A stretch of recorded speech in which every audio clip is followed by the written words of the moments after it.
Why low carb diets are driving belly fat. If you are a woman in midlife and you are gaining belly fat despite not changing your diet or exercise, this video is for you. My name is Amy Kandeski. I'm a registered nurse and certified hormone specialist, and I help women get to the root cause of their symptoms so they can achieve optimal health and thrive. So carbohydrates are our body's preferred fuel source. So they are broken down into glucose, which then supplies our brain, our muscles, and our nervous system with energy. However, when we're not eating carbohydrates, our blood sugar can drop too low. So this is where we can feel shaky, irritable, and anxious in between meals. We can have energy crashes mid-afternoon.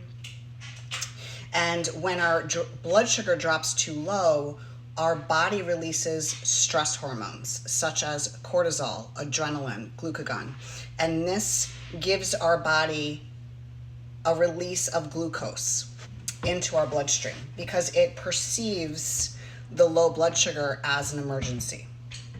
And so when glucose now comes into our bloodstream because our body senses an emergency, that causes insulin to spike. And insulin's job is to shuttle glucose inside the cells, to store glucose as fat, and to protect our bodies from high blood sugar. Because an excess amount of blood sugar in our bloodstream can cause a lot of damage on our organs. And so when we have huge spikes of insulin, that is going to cause our body to store fat, especially around our belly, because that's where we have the most cortisol receptors. And cortisol is our stress hormone. So the order of events that happens, we don't eat enough carbs, our blood sugar then crashes, which then releases stress hormones, which then causes insulin to spike and store fat, which then causes more cravings, more restriction, and more crashes. Again, this is why many women in midlife can be eating clean but still be storing belly fat. And why is this different now than it was in your 20s and 30s? Well, we are losing estrogen. Estrogen helps to buffer our body against blood sugar, so we become more insulin resistant as estrogen declines. We are losing muscle mass if we're not actually doing progressive overload strength training workouts, and cortisol is going to stay elevated longer due to the decrease in sex hormones.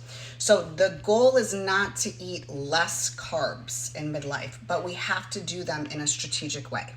So we want to eat them with protein. We always want to pair our carbs with protein. We never want to have naked carbs. Naked carbs are basically eating a piece of fruit without pairing it with fat or protein. We want to eat earlier in the day. We want to eat our carbs earlier in the day because we are more insulin sensitive in the early part of the day versus in the evening. We want to stay in our carb threshold. And what is our carb threshold? Well, we all have our own individual carb threshold, and I can help determine this for you as far as how many carbs you should eat per meal on a free discovery call on my website if you want to book that. The website is theoptimalhealthsolution.com, and I can talk with you and ask you some questions to see, how many carbs you should be eating at each meal. But the more muscle you have, the more carbs you can eat without it being stored as fat. The more active you are, that is all going to, how many times a week you lift weights or exercise. That's all going to determine how many carbs you can eat at each meal. And then we want to strategically pair our carbs around our workouts to give us the maximum amount of energy. And when we exercise, especially strength training, it helps us become more insulin sensitive, which is what we want. So it helps to shuttle glucose inside our cells around our workouts, so we can actually eat more carbohydrates around our workouts. So again, the goal is not to eat less carbs in midlife. but we want to eat them in a strategic way so that insulin stays low, so that cortisol comes down, and so fat loss can finally happen.